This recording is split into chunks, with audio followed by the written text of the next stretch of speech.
نحمده ونصلي على رسوله الكريم اما بعد فاعوذ بالله من الشيطان الرجيم بسم الله الرحمن الرحيم قالت احداهما يا ابت استاجر ان خير من استاجرت القوي الامين صدق اللہ العظیم۔ توجہ فرمائیں، سورہ قصص آیت نمبر 26۔ اللہ تعالیٰ فرماتے ہیں کہ شعیب علیہ السلام کی دو بیٹیوں میں سے ایک کہنے لگی، قالت احداہما، فرمایا ان دونوں میں سے ایک کہنے لگی، یا ابت استاجر، کہ اے ابا جان آپ ان کو اپنے ہاں ملازم رکھ لیں، ان خیر من استاجرت القوی الامین، فرمایا کہ بے شک وہ ملازم بہتر ہوتا ہے جو طاقتور بھی ہو اور ایماندار بھی ہو، ایماندار اور ایماندار ہو۔ دیکھیں جی، گزشتہ میں اللہ تعالیٰ نے موسیٰ علیہ السلام کا واقعہ بچپن سے بیان فرمایا، ان کی ولادت کا بیان ہوا، پھر اس کے بعد فرعون کے محل میں پہنچنے کا بیان ہوا، اور پھر اس کے بعد ان کو واپس ان کی ماں کی طرف لوٹانے کا بیان ہوا کہ اللہ تعالیٰ نے واپس ان کی طرف لوٹا لیا، انہوں نے ہی پالا، انہوں نے ہی دودھ پلایا۔ اور پھر اس کے بعد جب جوانی کو پہنچ گئے تو موسیٰ علیہ السلام کے ہاتھ سے ایک قبطی کے قتل کا بیان ہوا، اور پھر اس کے بعد موسیٰ علیہ السلام وہاں سے جب نکلے، جب ان لوگوں نے مشورہ کیا موسیٰ علیہ السلام کو قتل کرنے کا، تو موسیٰ علیہ السلام کی وہاں سے ہجرت کرنا مدین کی طرف، اور وہاں پر پہنچ کر مدین کے کنویں پر پہنچے، اور اس کے بعد وہاں پر شعیب علیہ السلام کی بیٹیوں کی بکریوں کو پانی پلایا۔ یہ ساری بات گزشتہ میں بیان ہو چکی، اور پھر اس کے بعد دوبارہ ان کے والد نے کہا کہ ان کو بلا کر لائیں، بلایا گیا، بٹھایا گیا، پورا واقعہ سنا، کھانا کھلایا۔ یہ ساری بات جب گزر گئی نا، اس کے بعد شعیب علیہ السلام کی بیٹیوں میں سے ایک کہنے لگی کہ قالت احداہما یا ابت استاجر، فرمانے لگی کہ اے ابا جان آپ اس کو اپنے ہاں ملازم رکھ لیں۔ ایک تو یہ غریب الوطن ہے، اپنے علاقے سے دور ہے، اور دوسرا یہاں پر اس کا بھی کوئی سہارا نہیں ہے، آپ بھی بزرگ ہیں، بوڑھے ہیں، ہاں جی، تو آپ کو بھی ایک خدمتگار کی ضرورت ہے، یہاں پر ہمارے ہاں کام بھی کرے گا۔ اور فرمایا کہ وجہ یہ ہے کہ ان خیر من استاجرت القوی الامین، فرمایا کہ بہتر ملازم وہ ہوتا ہے جو صحت مند بھی ہو، طاقتور بھی ہو اور ایماندار بھی ہو۔ روایات میں آتا ہے کہ شعیب علیہ السلام نے اپنی بیٹی سے پوچھا کہ کیسے تمہیں پتا ہے کہ یہ طاقتور ہے اور ایماندار ہے؟ انہوں نے کہا کہ پہلی بات تو یہ ہے کہ اتنے لمبے چوڑے سفر سے اور بھوک اور پیاس کی شدت میں یہ تھا، اور وہ پتھر اٹھا کر کنویں سے ہٹا دیا جس کو 10 بندے ہٹاتے تھے، اس سے ان کی طاقت کا اندازہ ہوا۔ اور دوسرا فرمایا کہ جب میں بلانے کے لیے گئی اور واپس آ رہی تھی، آتے ہوئے کسی جگہ پر ہوا سے میرے کپڑا اڑا اور میرا جسم نظر آیا، تو فرمایا کہ ادھر سے انہوں نے کہا کہ مجھے آگے ہونے دیں، آپ پیچھے ہو جائیں اور مجھے راستہ بتا دیں۔ تو ادھر سے ان کی ایمانداری اور حیا کا بھی یہاں سے سمجھ آئی ہے۔ تو بہرحال جو ملازم ہوتا ہے اس کے اندر دو صفتیں ہوں تو یہ بہت اعلیٰ ملازم ہوتا ہے کہ ایک وہ طاقت اور قوت والا ہو کہ کام اچھی طرح سے کر سکے، اور دوسرا ایماندار ہو، ایماندار بندہ ہو۔ بات سمجھ آ رہی ہے کہ نہیں؟ پہلی وجہ یہ ہے کہ اگر کمزور ہوا تو وہ اچھی طرح سے کام کاج نہیں کر سکے گا، اپنے جتنے اس کے ذمہ کام ہے وہ پورے نہیں کر سکے گا، اور اگر ایماندار نہ ہوا، ایمانتدار نہ ہوا تو پھر وہ بندہ گڑبڑ کرے گا، کام کے اندر ڈنڈی مارے گا۔ تو دو شرطیں ہوتی ہیں ملازم کے لیے، تو یہ دو شرطیں ہیں کہ وہ کیا کرے کہ صحت مند ہو، اچھی صحت۔ اچھا یہ بھی نا میں آپ کو بتاؤں نا، آج سارے نعرہ لگاتے ہیں، جو بھی آتا ہے کہتا ہے جی روٹی کپڑا مکان صحت، اسی کے حوالے سے بات ہوتی ہے نا۔ بھائی یہ بنیادی باتیں ہیں، یہ ان کی بات نہیں ہے، یہ شریعت نے ہمیں سکھایا ہے، شریعت کے اندر یہ بات ہے۔ یہ ایک حکومت کی ذمہ داری ہوتی ہے کہ جو عوام ہے ان کی صحت کا خیال رکھا جائے، ان کی تعلیم کا خیال رکھا جائے، ان کی خوراک کا خیال رکھا جائے۔ بات سمجھ آ رہی ہے کہ نہیں؟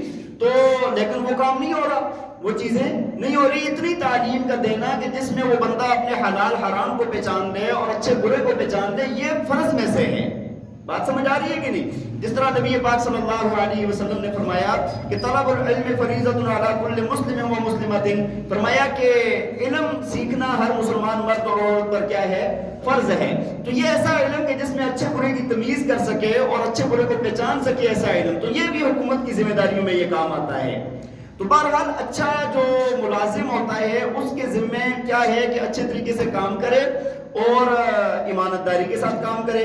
آج دونوں طرف سے گڑبڑ ہو رہی ہے، دونوں طرف سے گڑبڑ ہو رہی ہے۔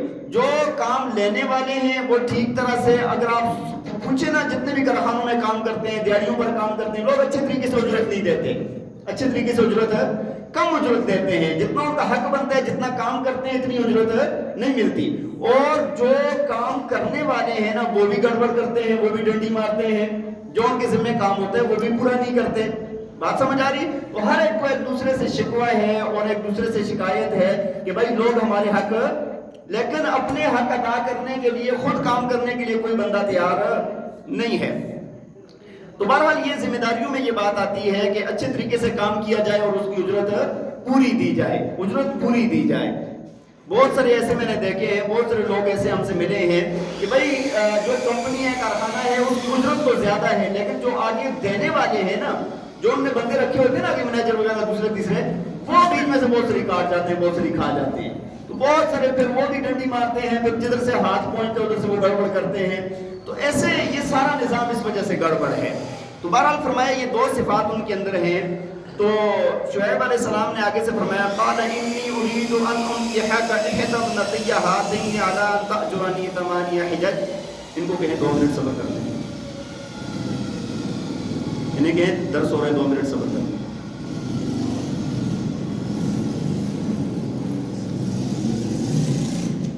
شعیب علیہ السلام فرمانے لگے قال انی اريد، فرمایا کہ میں یہ چاہتا ہوں ان انكحك احدى ابنتي هاتين على ان تأجرني 8 حجج، فرمانے لگے کہ میرا دل یہ چاہتا ہے کہ میں اپنی 2 بیٹیوں میں سے ایک بیٹی کے ساتھ آپ کا نکاح کر دوں، اس شرط پر کہ آپ 8 سال میرے ہاں ملازمت کریں۔ کیا کریں؟ 8 سال میرے ہاں ملازمت کریں۔ فَإِنْ أَتْمَمْتَ عَشْرًا فَمِنْ عِنْدِكَ، فرمایا کہ اگر آپ 10 سال پورے کر لیں گے تو پھر یہ آپ کی اپنی سوابدید پر ہے، یہ آپ کی طرف سے ہے۔ 8 سال تو پکے ہیں لیکن 10 سال بھی آپ کر سکتے ہیں۔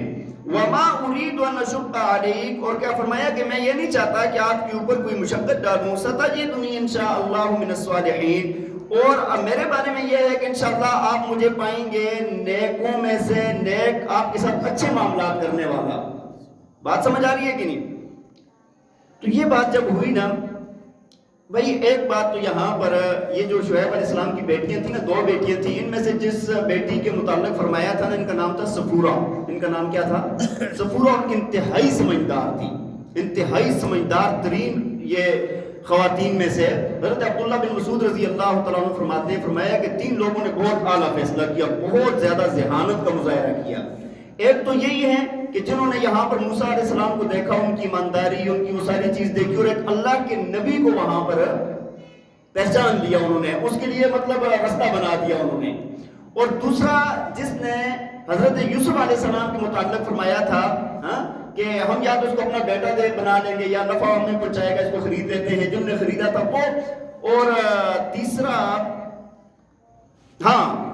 فرمایا کہ حضرت ابوبکر صدیق رضی اللہ تعالیٰ عنہ، فرمایا کہ جنہوں نے اپنی زندگی کے اندر حضرت عمر رضی اللہ تعالیٰ عنہ کا نام پیش کر دیا تھا خلافت کے لیے، اور فرمایا کہ پھر امت مسلمہ کو بہت بڑا فائدہ ہوا ان کے ساتھ، بہت بڑا فائدہ ہوا ان کے ساتھ۔